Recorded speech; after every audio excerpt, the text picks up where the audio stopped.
Welcome to the Gita in Action podcast. My name's Radha, and I'm here with Family of Seekers. We're reading through the Bhagavad Gita. We're gonna finish the sixth chapter this week, so I think we'll finish it on Thursday, actually. Um, but we are at a part where does anybody remember the question that Arjuna just asked in the Gita? Does anybody remember the question he just asked? Isn't it like how to get rid of my doubts? Yeah, that was like Oh, the latest, like the very last thing that he said. the riven cloud. What happens to someone, if they don't fully succeed in transcendence, but yet they're not really fully situated in like material life, kind of is how I took it. Yes, that is exactly it. What happens to someone if they're practicing on the path and they kind of fall away and they never really complete? What happens to them? I was actually thinking of you guys. I almost texted you this week because when I was chanting shortly after the last podcast, I was like picturing those clouds just like passing each other and a little part of the cloud falling off and going to the other side, representing like falling away from material life but not quite getting to fully immerse themselves in spiritual life yet. And I was just praying to Krishna to not let me be that cloud, to let me connect on the other side. And I know many of you shared in the last class how we feel like that a lot of times, like we're just kind of floating in between the two, like we've got one foot in material life and one foot in spiritual life, and and that's part of it. That's definitely part of it. But we can pray for Krishna's mercy and bringing us to the other side, and and it was nice. It was sweet, it felt very like connected in that moment, just praying to bring that little cloud of myself to the other side. So yeah, so today we're going to talk about Krishna's answer. Krishna's going to answer. And it's going to be a little bit of a different class today because we'll get into some like philosophical points of this um, philosophy and understand it a little bit more deeply. And and it is a little bit different than, maybe some other philosophies that we're used to studying. I know I grew up more in kind of like a Christianity backdrop, and this philosophy is different than that. And in a lot of ways, I feel like it's like more detailed, it's like more comprehensive, and in that way, it's like easy for me. It was easier for me to kind of fall into. But let's see what you guys think. And most of you probably know this, a lot of this anyway, but we'll go into it um, more in depth today. Okay, Mariah, could you read for us today? Would Yeah, that be certainly. possible? Okay, great. I think we're on 40, right? I Yeah. should check before class. Okay, great. Thank you. The Supreme Personality of Godhead said, Son of Prita, a transcendentalist engaged in auspicious activities does not meet with destruction, either in this world or in the spiritual world. One who does good, my friend, is never overcome by evil. Thank you. Okay, so at this point in the Gita, Krishna's offering, just give me one second. My screen just froze. I don't know why this is happening. Sorry, guys. Oh no, and there's a bunch of ones.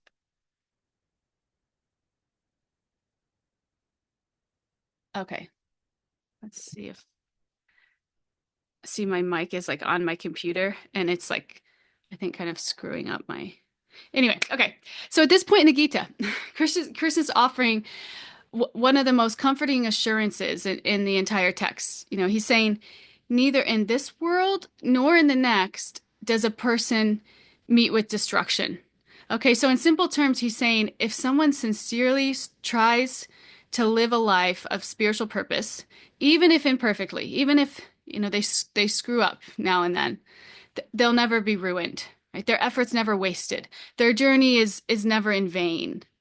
Right? And this is really heart touching because Krishna is also, he's not beginning with a philosophical argument. He's beginning with like, emotional assurance. So in doing so, he's shifting the tone. Instead of addressing Arjuna as a warrior or a discipline, he's calling him or a discipline as a student, a warrior or a student. He's calling him a friend, like intentionally. In the same way, like when someone's anxious or overwhelmed, the first thing, they don't need information, they need comfort. They need reassurance. They need to know that you care about them and that, you have their best interest at heart. And that's what Krishna's giving here, that he's there for you. He gets it. He's before he's even going to explain what happens to someone who doesn't finish their journey, he's letting Arjuna know that he's not forgotten. He's not alone. His efforts, however incomplete, they're not meaningless. So even if someone falls short, even if they don't succeed in this lifetime, their progress is never erased. Their God consciousness is never forgotten. Whatever growth they've made, it carries forward even into the next life. And the spiritual momentum continues. And we all know, we talked about this a lot in not the last chapter, chapter 2, verse 40. We talked about how, it juxtaposed that to material achievement. Even if, however high you get in the, rat race, however much money you make, however successful you are, however much admiration you acquire by society, if you're not connected with God, if you haven't touched something deeper, then you haven't really gained anything that's lasting. You're still going to get caught in that cycle of birth and death. You don't get to take any of it with you. Where again, our spiritual credits we get to take with us. We get to take our spiritual credits with us. So whether someone completes the path in this lifetime or not, you're not lost. That's Krishna's promise. That's what he's saying here. And so now that he's given this heartfelt assurance, he calls Arjuna his friend. He's kind of assuring him that he's there for him and he gets it. He's going to go deeper. Okay, so he offers the general principle. No spiritual effort is lost. And so now he's going to begin to explain exactly what happens to someone who falls short. How they continue their journey and why they're truly never defeated. So he's going to go into a little bit more detail here of the clouds, the lost little clouds journey. And I went blurry. Sorry, I'm traveling and my setup is subpar. I wonder if I can fix this. Maybe you could read the next one, Mariah, and I'll try to fix my blurriness. Thank you all. The unsuccessful yogi, after many, many years of enjoyment on the planets of the pious living entities, is born into a family of righteous people or into a family of rich aristocracy. I'm not good at saying that word. It's great. Thank you. Okay. So here, again, he's saying whatever happens, it's not lost. Whatever you're doing, if you chant, if you meditate, if you practice devotion, and then somewhere along the way you fall off, life gets in the way, distractions take over, desires pull you off course. Whatever progress you made, it's not lost. And this gives us a lot of hope that your effort's still protected. You don't go backwards. And so what he's saying is that instead, after death, you spend a long period of time on the heavenly planets, right? And enjoying the results of your spiritual progress. Okay, and then you're reborn into a family that will give you a fresh start on the path. Okay, that's what happens if you make a little bit of progress, but your desires kind of pull you off path. So to really understand this, let's kind of zoom out a little and look at how the Gita and other Vedic texts describe the different kinds of beings in creation. Okay, so there's four different, according to Vedic texts, there's four different categories of beings. First we have the earthly beings. Okay, and that's like us. We have relatively short lives. We max out at like 100 years. And we're on this earthly planet. Okay, next is the heavenly beings.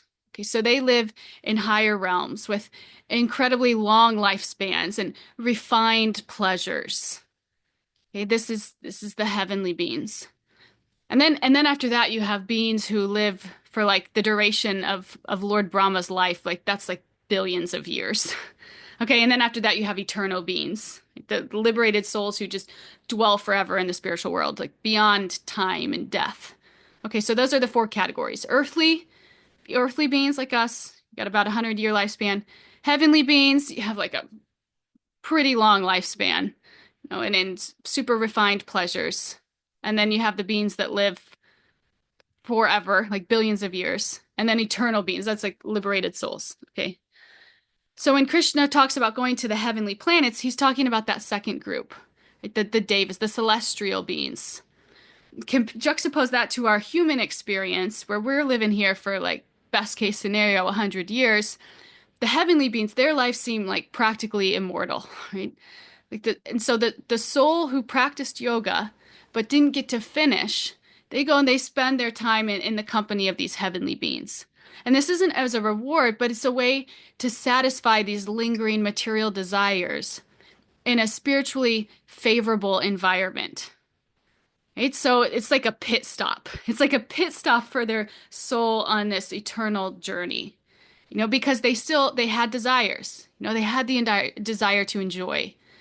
So, and Krishna's compassionate. He's compassionate. So he gives them this opportunity to fulfill those desires in the best possible environment.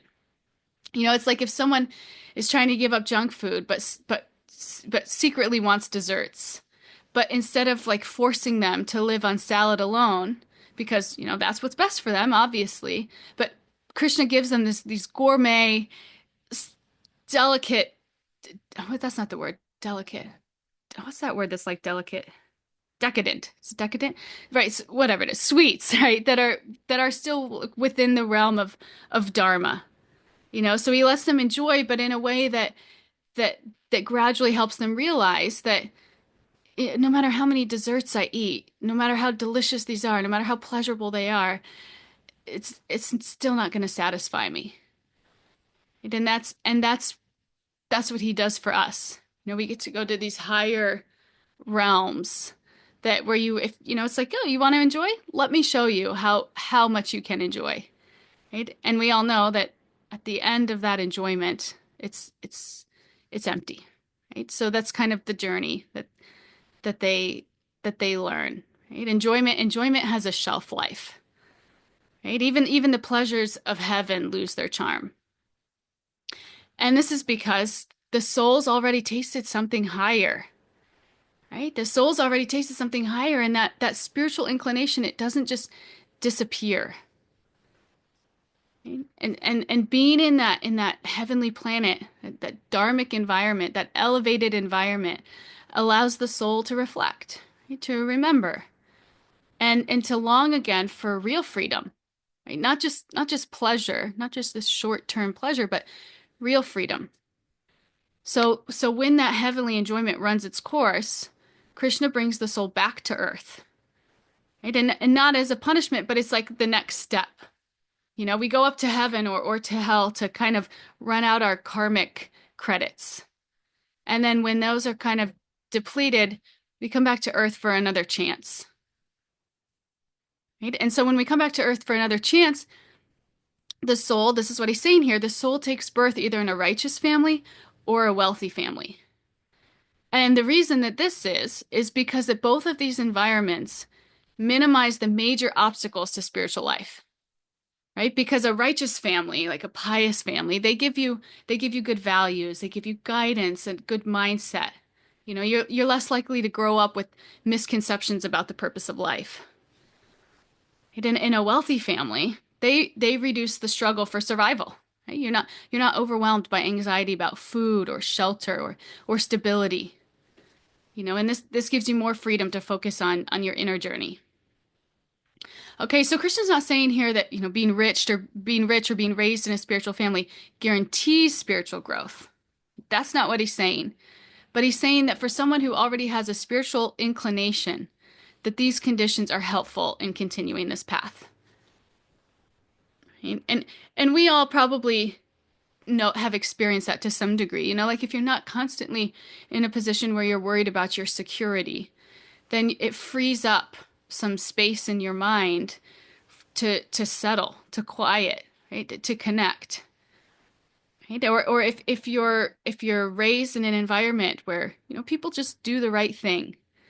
It's just more conducive for spiritual life. If you're taught discipline, if you're taught responsibility, you can, it's a better stomping ground, it's a better breeding ground, to learn to control the senses, to do things for longer term reward. These kinds of just like principles of living. So we can all probably kind of reflect on ourselves, what kind of environments that we grew up in. And did it help you to remember God, or was it a good kind of um, precursor to that? Did it prepare you well for spiritual life? I think about my childhood. We did not have money, that is for sure.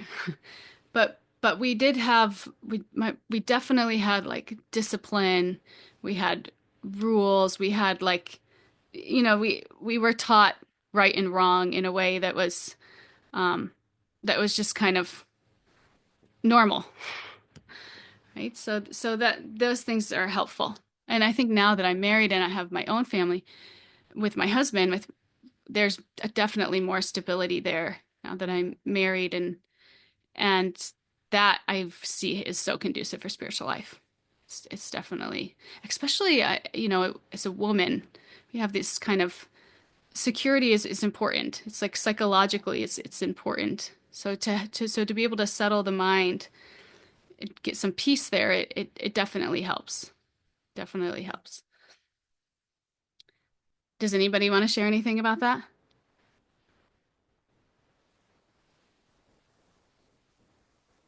Okay, so the other thing is these things, it's possible that these things can become distractions too, and we know that, right? We know that like wealth could become a distraction.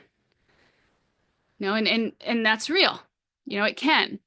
Even Queen Kunti prays to Krishna, asking him to not give her material prosperity because she knows that it can make people feel self-sufficient and forget God. You feel like you have all the power, all this control, all this influence. You start to think that you are God, right? So, but Krishna here, he's talking about a person who's already developed a spiritual mindset in their previous life. Right? So even if they're born into comfort, this comfort is not going to blind them. It's not going to intoxicate them. Right? They see it as a tool, and because their past impressions are guiding them. Right? So this person could have lots of money, but it's not. They're not going to kind of cross that line into thinking that they're God because their spiritual impressions are already strong in that relationship. So why the detour through heaven? Right? Like why go to heaven first, exhaust your credits, and then come back to earth? Right?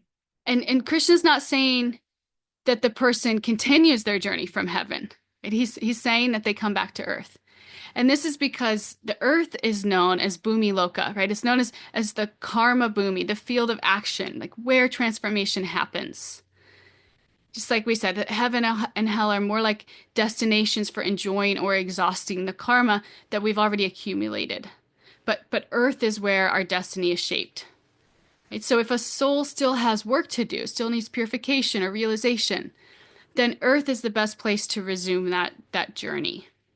So it's very fortunate to be born here on earth, because from earth is where we can really, our soul can become liberated, where we can really reach our final destination. So to sum it up, Krishna's saying, don't worry if you fall short. Don't be afraid to begin. If you take even one step on the path, it's never lost.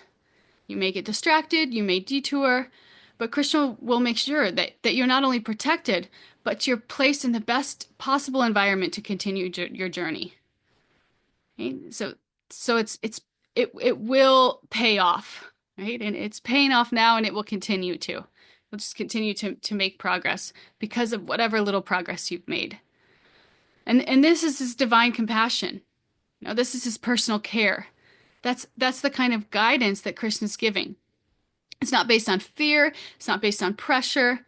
But it's based on this real understanding of the soul's long but purposeful journey home. Okay, so this is a beautiful reminder for us. Are we seeing our current life, like our current struggles, as a part of a bigger picture?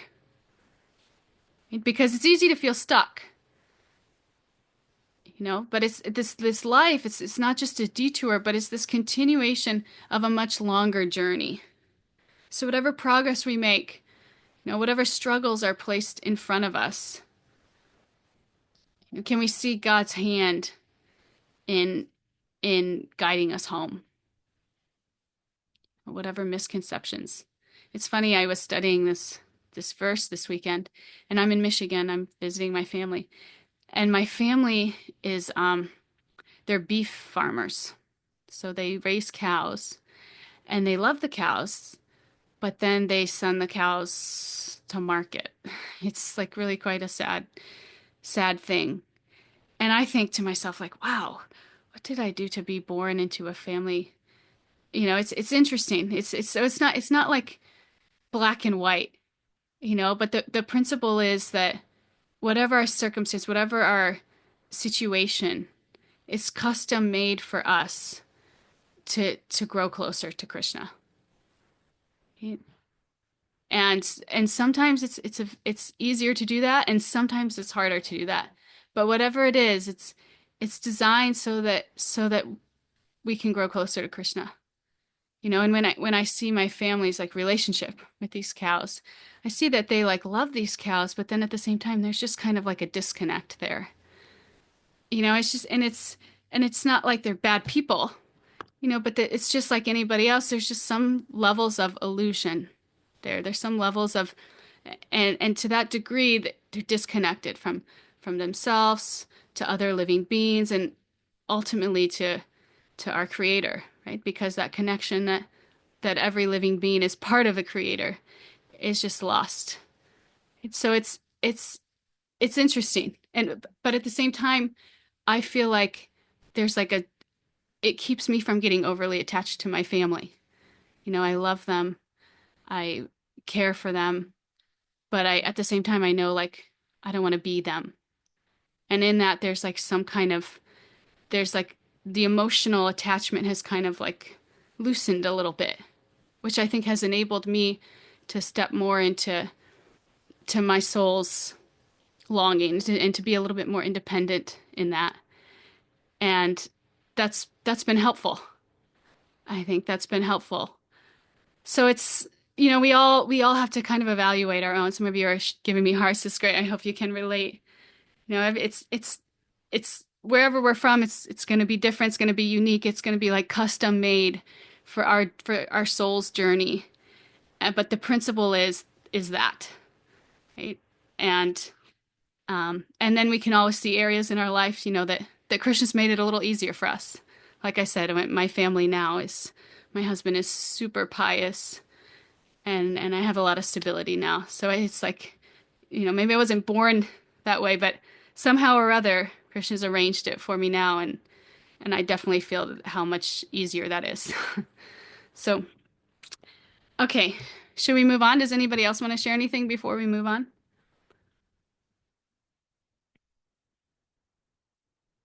Let's move on to 42 then.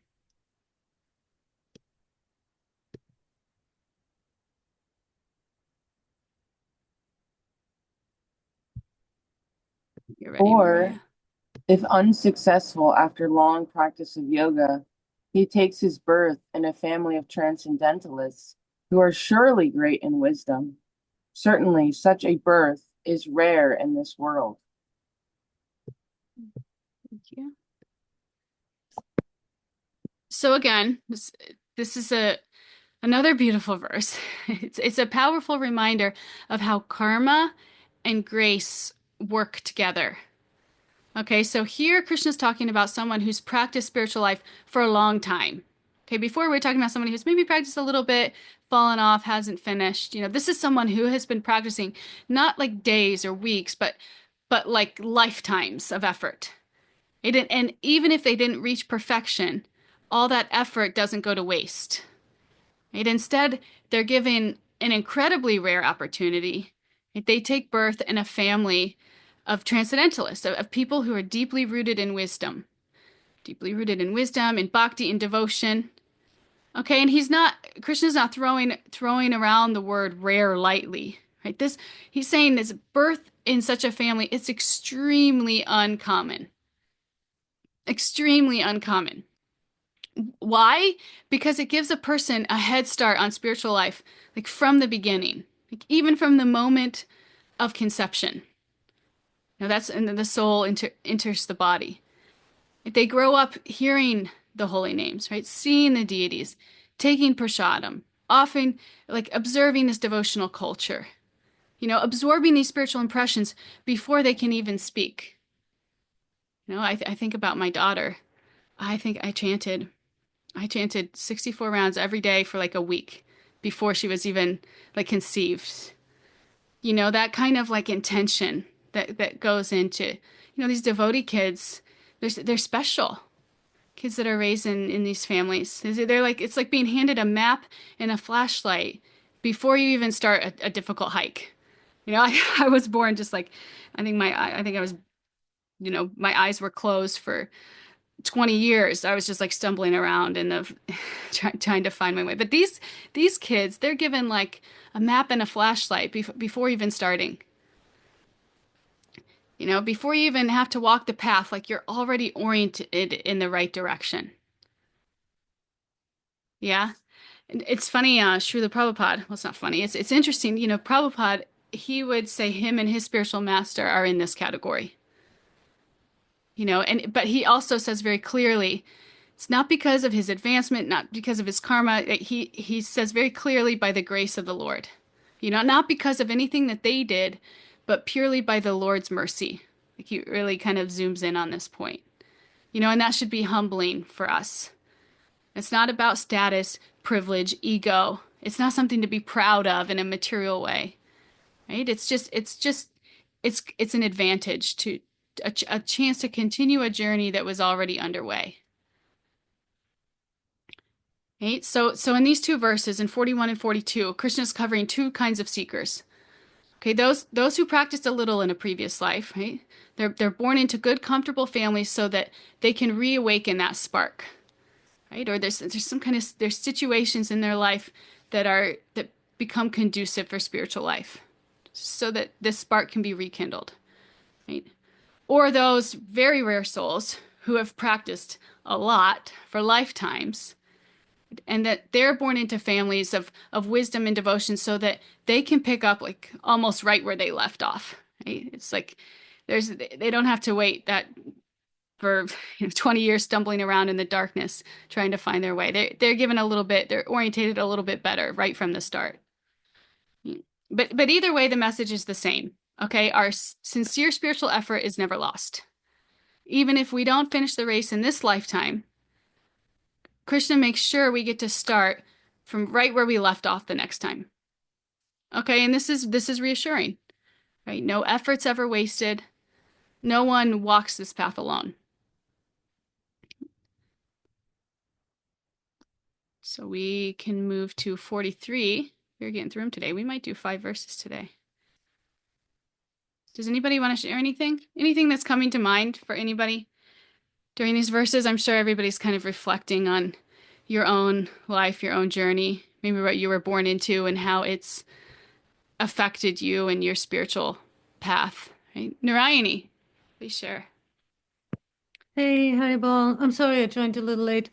Um, I remember when I was doing Bhakti Shastri that I asked my teacher about this verse, and I asked her like, well, I'm not born in a family like that, and I don't consider myself being one of those fortunate persons. And then she said that basically most of the people in the Western world they have more than, like, when you see those numbers, when people say like so and so many people can't read, or so and so many millions of people don't have a home and all this stuff. So in the Western world, when you grow up where you don't have to fear for your life, and you have, I don't know, you have the ability to go to school, and you have a home, you have a house, even though, you pay rent or you pay a mortgage for like decades or so. We are way more fortunate than others. So it might be somewhat of a position in the middle, but we're definitely very fortunate. Not as fortunate as the children you mentioned who grow up in devotee families, but we are definitely not like the in this category where people don't have a chance to even take up a spiritual path. And I found this very sobering in a way of like, yeah, okay, I'm not born in a devotee family, but I'm still very, very fortunate, and I can be very grateful that I found teachers. I have the ability to go to India, go to spiritual retreats, or go online and on a class with you. And so it's sometimes we see this, we look at those verses as like black and white, like the way I was like, oh, I'm not born in this family, so what does it mean for me? But we are also very, very fortunate. And I just remembered, that just came to my mind when you were talking about that verse. Yeah. Thank you for sharing. That's such a nice point. Uh, yeah, it's all relative, right? So when we say poor or rich, we have like a very narrow sample of people that we're looking at, like maybe just the people that we're directly around. But if we zoom way out, we can see that we're all actually very fortunate relative to so many people that live in this world and can't afford food. Yeah, are worried about their next meal or where they're going to sleep. So, yeah, that's a really good point. Thanks, Narayani. We should all be grateful. We should all be grateful, and we should not waste this birth. We should not waste this birth and get lost in chasing temporary pleasures. Get lost in chasing temporary pleasures because we're given this platform where none of us have to worry about our next meal. Right? So our mind from that can be peaceful. Right? And we should use that peace to connect with God. Yeah, thank you. I'll Anybody share. else? Yeah, I was hoping you would. Yeah, I'm just like reflecting because, I was born into a devotee family, but, by the time I was 5, we moved away. Like, the community, I was born in at New Vrindavan during the time when it was like in a huge transitional period of like a fall down. So it was like really weird because it was like, I always feel like I'm half in, half out, even from my birth. Like, like by the time I was 5, we moved away. And so it was weird because I went to public school and I lived and like and my grandparents started to help my mom financially, and so we actually got pretty stable financially by the time I was, more conscious. And so it's like I had the devotee family, but then we became more like a materially wealthy family. But it was always still there. Like we didn't go to the temple as often, and but my mom always had bhajans on, and like, it was still part of the household. But we also like watched TV and went to the movies, and we had non-devotee friends and went to public school. And so it was weird because it was like I was in both. And but I, as an adult now, I can see how that made me want it even more. Like even when I was like 15, 16, I was like ridiculed from where I came from, but I knew nothing about it because I really wasn't grown up in it. Like I really wasn't like studied in it from a young age. I just knew little bits here and there. So by the time I was like 15, I was like, why have people been like, messing with me my whole life just because I come from this community? And I mean, it really wasn't that bad. My siblings had it way worse, but it was enough that it bothered me. And so then that pushed me to study it. And then not having grown up in it, it pushed me to like want to know it more and study it more. But so it's interesting. And then now I even look at how I'm raising my daughter, and it's like, again, it's like half and half. Like she's at her dad's where it's like completely materialistic. They don't really talk about God, maybe a little bit, but her dad has no interest in trying to take up a practice. And then she comes to my house and it's like, oh, mom, you could go chant your rounds. It's good. Go ahead, go chant. Or sometimes she'll chant with me, or sometimes she wants to come to the temple and she likes kirtan. So it's interesting. She's kind of getting that half and half situation also. So there's some sort of karmic thing going on there. But yeah, it's like even if we are born into it, yeah, we're not even guaranteed. Like you were saying, we're still not guaranteed to take it up. Like I look at my siblings and maybe they'll take it up later, but they're living more materialistic lives. They'll have some Krishna pictures or they'll have some kirtan on sometimes, but they really don't try to study the philosophy that much. Maybe they will at some point in their life, but right now they're in the thick of material life, raising their families, and they do well materially. And so it's interesting because they were raised in it more than I was. I was 5, and so my sister, she didn't go to public school until the 4th grade, and my brother went to public school by the 6th grade. So, they were raised in a devotee school, but um, yeah, it's really interesting because we never know when we'll really decide to take it seriously. And regardless of if we're born into it or not, it's ultimately Krishna's mercy and then our desire. So, yeah, that's Yeah. my reflection. Yeah. Wow, thanks. Thanks for sharing. Yeah. And I like what Narayani said too, is it's not like black and white either. It's not like, you can say, oh, well, you were raised a devotee, but there's still it's still so complex the way that karma works, and that it's kind of a mixed bag, which is what everything we all end up being in this Kali Yuga anyway. We're all just like a mixed bag. But yeah, thank you. Thanks for sharing. I think Stella said that her kids are half in, half out, up to them. Sounds like my kids half in, half out. Yeah, yeah. It's interesting. Because ultimately, just like you said, we all have to make that decision. We're all given what we're given, and it's up to us to make that decision. And based off of how often we make that decision, how often we turn towards Krishna and away from Krishna's army, right? Of material allures. How to the degree that we turn towards Krishna, he'll continue to lift us up and lift us up and lift us up.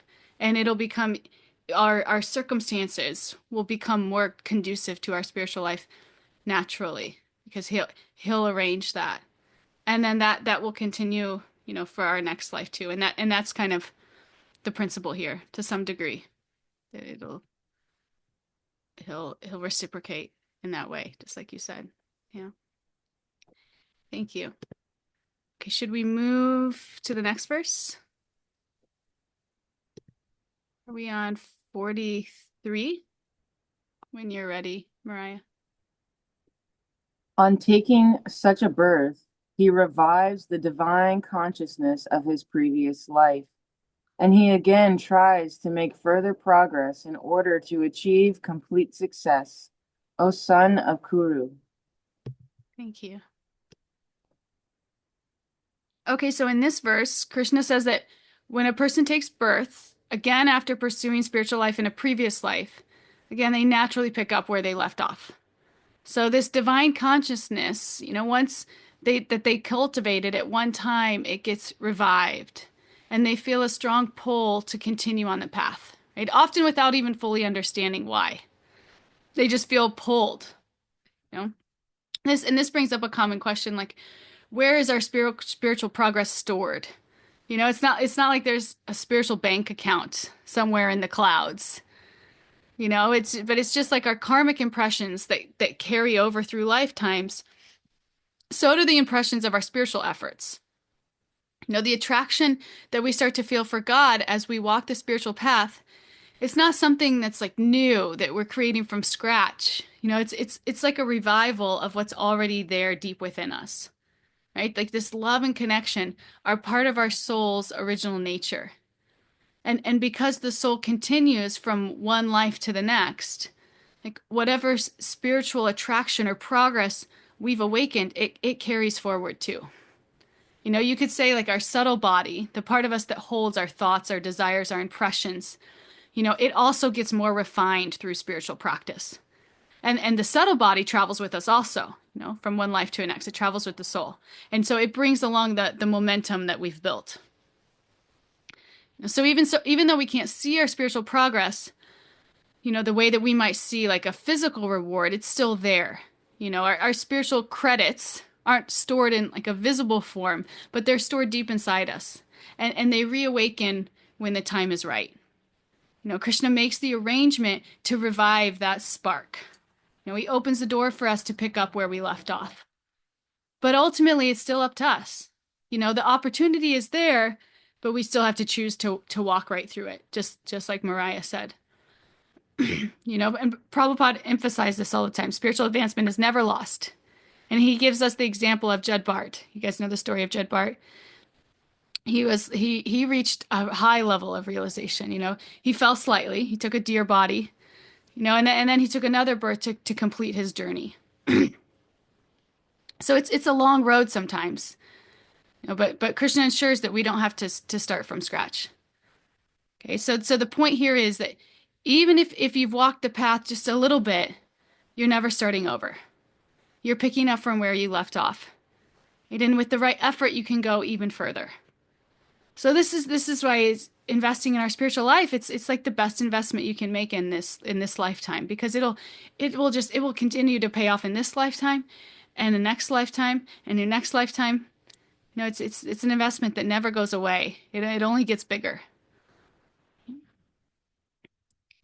So let's do one more verse here. If anybody wants to share anything, please do. We can move into this next verse. This last verse. Whenever you're ready, Mariah.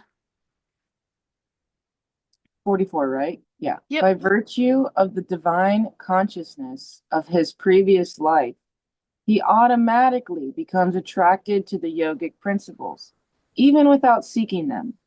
Such an inquisitive transcendentalist stands always above the ritualistic principles of the scriptures. Thank you. Okay, so sometimes you meet someone who's deeply spiritual. Even if they don't use that word, like maybe they're not following rituals, maybe they've never read any sacred texts, right? But they just like get it. They're just drawn to deeper truths, to higher purpose. They often don't even know why. And Krishna's explaining why in this verse. He's saying that someone who sincerely practiced spiritual life in a past life, like someone who's cultivated this divine consciousness, they're naturally drawn to the yogic path, and even in a new body. And that attraction, it's not forced, it's not logical, it's just spontaneous. He says they're automatically attracted, like helplessly attracted to spiritual life, even without actively seeking it. They feel this pull towards something higher. It's like they're wired for it. Oh, and Krishna's saying here that this person, they're not stuck in the realm of ritualistic scripture anymore. Right? They're not trying to be good just to be good or to get wealth or to find pleasure. No, they want transcendence. They want truth. You may know someone like this, or maybe you're that person. Maybe you feel that pull. You're not satisfied with what the world says should make you happy. You're searching for something richer, something eternal. That yearning often comes from having walked this path before. We've all heard those stories of great devotees, great saints, saintly people who've been born in comfort or privilege, and they've just left it all. They've left it all behind to pursue Krishna. Maybe they have a great accolade, like a lot of fame, a lot of money, a lot of beauty, right? And they just kind of, they don't really pursue it, right? They don't use it as a way to advance their sense gratification. And instead they use it to serve Krishna. And this is because that hunger for God, it's awakened in them. You know, they may not even have any detailed scriptural knowledge, but they have this deep-rooted longing. And this evidence of past practice. And for this one, Prabhupada would give the example of Gajendra, the elephant who was a king in his last life. And at the moment of crisis, he suddenly remembers his deep prayers to the Lord. Now that memory it wasn't intellectual. It came from the heart, from the soul. And then that's the kind of pull that Krishna is talking about. Even if a person doesn't remember anything specific, they'll still feel this attraction, this bhakti samskara, because it's planted deep within. And that's why we should never judge someone's journey by how much they know or how perfectly they follow rituals. If someone's genuinely drawn to spiritual life, that's already significant. It may be just the continuation of a much longer, deeper path. This is something I love about this path too, is it's so much based on the premise. It's like you don't know. You don't know. Like we can't judge somebody who for where they are or where they like because we just don't know. It's so complex the way that karma works, the way that the soul's eternal journey works. You never know who you're dealing with. It's like something about that is just kind of like liberating. So therefore we should just love everyone. We should just show love and compassion to everyone. Because the person that you're, looking down upon could actually be much more advanced than you.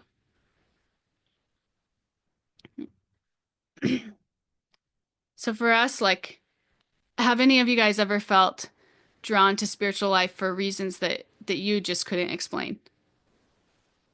Can you guys relate to this?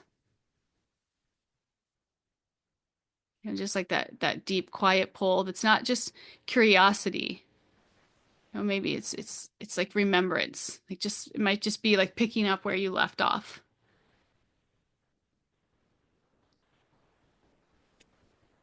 I mean, as a kid, I was always like, why? Like, at a young age, I can remember being like 5, 6 years old and just like questioning the way of the world. Like driving through town, why is there houses that are, you know, uh, uh, not fixed up? Like, why are people suffering? Like, I mean, I was young and I would ask these things. And why is blue blue? Like weird philosophical question. I mean, I thought it was just like me being weird as a kid. But I wonder if sometimes it's just like Krishna, I'd had like a deeper understanding maybe without knowing. Like, and I see it in Luna too. Like, she'll be like, I mean, we were driving back from the park. This was like 2, 3 years ago. So she was like 5, 6 years old, and she'd be like, Mom, do you ever think like we're just like Barbies and someone's just playing with us? And I like to me, that's like a philosophical question for a child, like that's already thinking that there's someone beyond you, like, Mm. and I don't know, I just think questions like that, they're not like ordinary, they're not like a normal kid question. It's just like it shows like you're more conscious, you're a little more conscious there, even at a Yeah. young age. So I don't know. And even when I was a kid, like I'd be like, I just want to stretch and do yoga. Like I didn't even know what that was or like why. Or like no one really did it in my family. Like I would just like always be like, my mom had a couple yoga books, but or even other books she had. I remember she had this one book. Um, it was a Barbara Brennan Healing Hands of Light book. And Barbara Brennan teaches all about the auric body and the auric field and the subtle body. And her book has this picture of a lady and she's like glowing, because it's like showing the auric field around her. And I would just like stare at that, like I would just stare at it. I didn't really know what I was looking at, but I was like, there's something about that. That's real, or um Yeah. I don't know. There's just like little things I can remember as a kid, like that I knew I just thought a little bit differently than other kids. Yeah. Like and in the same way that like you see an apple and you're reminded of an apple tree and you think, oh, this will taste delicious because you have that memory before. Like we've all eaten an apple, we've all seen an apple tree, we've all think this, in the same way that you see, it's like it's a memory from a past life. It's something that's like already there within you that's just being rekindled. Yeah. Yeah. And it's yeah, it's kind of, and we know that's true because it's not like anything in this life, or it's not like, your mom just told, it's like these just crazy things that just are like, huh, Yeah. yeah, it's I just didn't like have connecting like, back. yeah, like my mom was always a little just like overwhelmed with raising all of us, so she really didn't have the time to like teach us a lot, though I'm sure she would wanted to. So a lot of times I was just like roaming around, like looking through her stuff, and I would just find stuff, and I'd be like, I just stare at it, like I wasn't even like really having like conscious like questions. I would just like stare at it, like, wow, this is cool. Like there's something to this. I don't know what, but there's something to it, you know? And yeah, I Yeah. just would have these attractions to like look at stuff or look at her books or just like not even knowing what I was reading or understanding, just looking at it, you know? Yeah. Yeah. So yeah, I can Yeah. relate to that a little. Yeah. I remember when I was small, wondering, thinking how strange it was that like my mom loved me so much, but like I could have been anybody and she would have, it was like, how does that make sense? Like it's like the love that you see a mother have for a child, like that child could literally be anybody. Like babies could be switched and the mom was so, it's like, so it was like, huh, what does that actually mean? Yeah. You You are know? already realizing like I'm born in this family, but I'm not actually of this family. Like Yeah. Yeah. Yeah. So it's it's beautiful that way. This we already know. Basically, we already know, and it's just these things to rekindle. Yeah, so as we close this section, let's take another a moment to sit with this question. What part of your life might Krishna already be using to guide you forward, even if you can't see it clearly yet? Like what kind of circumstance, what kind of people, what things are could Krishna be using to guide you forward, even if you can't see it? Because it's there, and we know that even when we think back on our lives, and so many of us can say, oh, wow, I'm so glad this happened this way because that brought me so much closer to Krishna. Like for me, when I moved to Pittsburgh, it was like I thought I was moving for a job, but then I left that job 2 years later. But now I see like how strong the community is in Pittsburgh, living so close to New Vrindavan, the services that it's like I see his hand there, but it was like I would have never that would have never been even on my radar. But he's always moving things for us so that it's custom arranged for where we are and how much we can take. How much medicine we can even take at that time.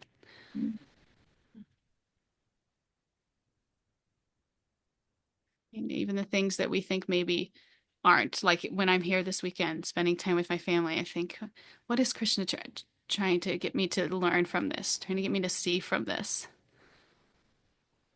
You know? And if we can see every opportunity like that, we could use every opportunity to get close to Krishna because that's his mercy, that's his grace. Sometimes hanging with family is like it's like strange. It's like you're in between two clouds. You got one foot in, but you got one foot out.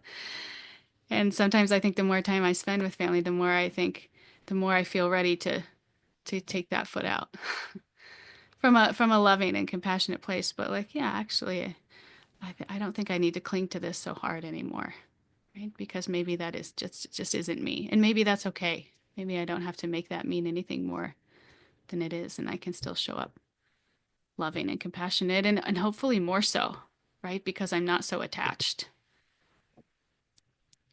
Right? What does Stella say? They will be blessed too by your practice. Yeah, I hope so. I hope that I can get out of my own way and not get uh, and be that loving example of Krishna's love so that they really can benefit without me getting too attached in a way that, brings me down.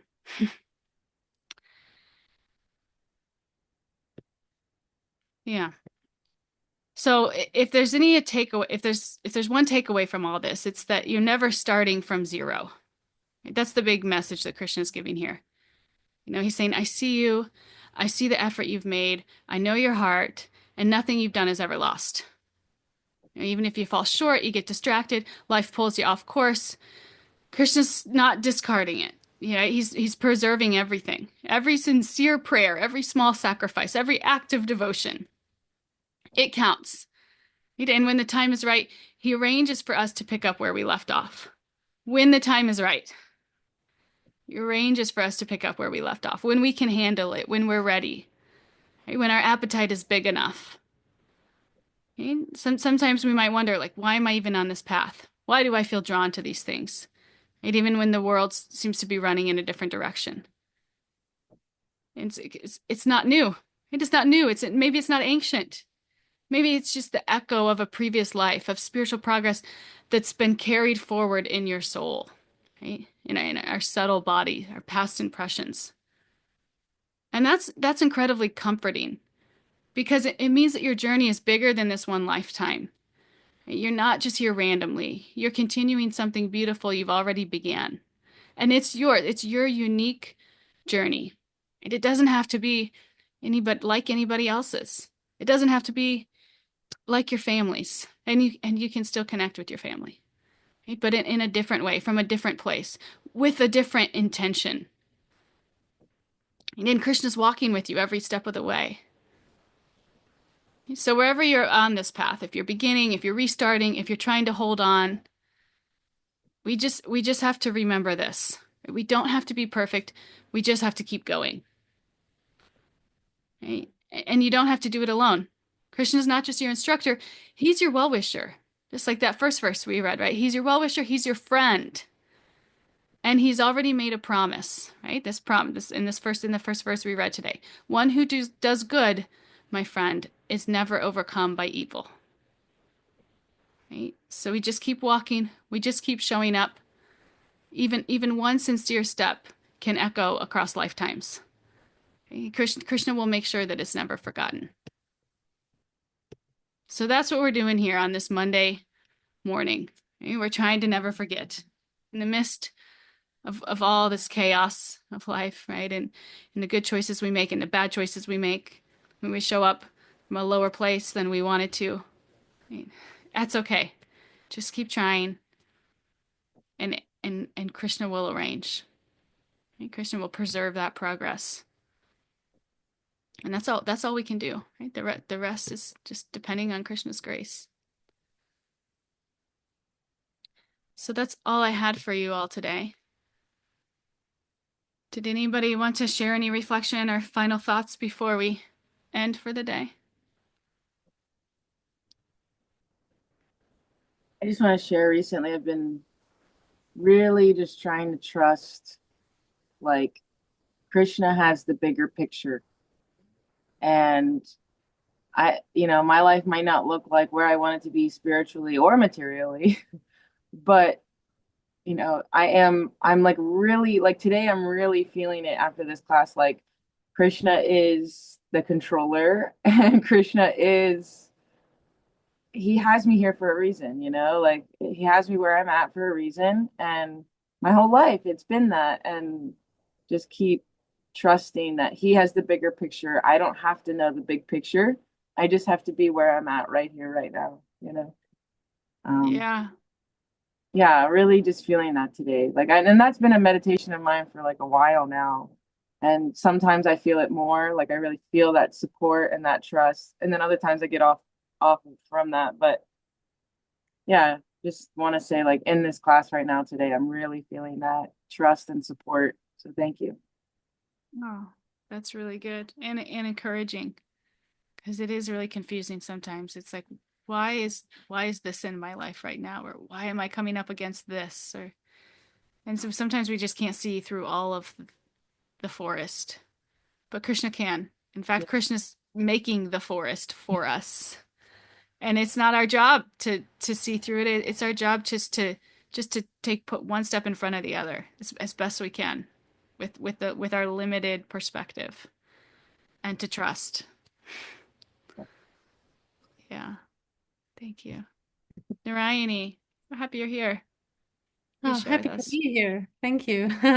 Um, what Mariah just said about that Krishna has the bigger picture, that reminded me of that. I had moments in my life where, due to this path, I was just like easing off from like making a sudden decision or something where I don't know what do I want or what has Krishna in mind for me. And sometimes, in moments where I'm a little insecure, I feel like, I talk to Krishna and tell him like, you know the bigger picture, you know what's good for me, and I'm just deciding to step back, sit down, and try to patiently wait until I see it clearer. But yeah, it definitely makes me like similar to what Mariah said. It makes me like at peace, It's fine. I'm here.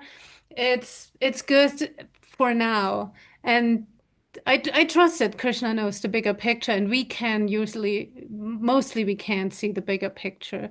But this trust, this path of bhakti, it gave me a lot of trust, and okay, it will come as it's supposed to be. Mm. Yeah, agree. It's so relatable. I think I did the same thing, like before spiritual life, would just like jump into a decision just to like do something, just to like control, just because I was so passionate. I was just thinking about that this weekend actually. Spiritual life, it makes you more sattvic. It makes you more content. It gives you some of that space and peace of mind for Krishna, right? To invite Krishna in.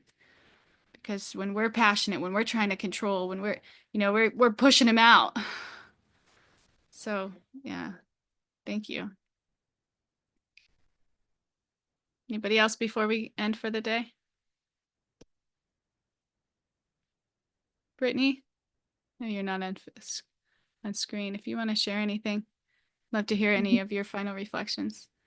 Oh gosh. I mean, I can relate to so many things. I could have echo chambered so many of the shares today. I'm just kind of a little bit all over the place at the house. But yeah, that's it for me. I can relate. I love you guys so much. I feel anchored for the day, and I'm really glad I'm here. Oh, thanks, Brittany. Thank you. Well, thank you all for coming. You all are so grounding my life when I'm trying to sift through the weeds, and just to step back. And love what you guys said. Just, it's okay to not understand. It's okay to not know why you're here this weekend or what is going on, and just do your best to share Krishna's love. Be an instrument of Krishna's love and compassion as we're going through that forest. Whether we got a map and a compass or what, just do your best. Yeah, thank you all. Thank you. Thank you. Haribol.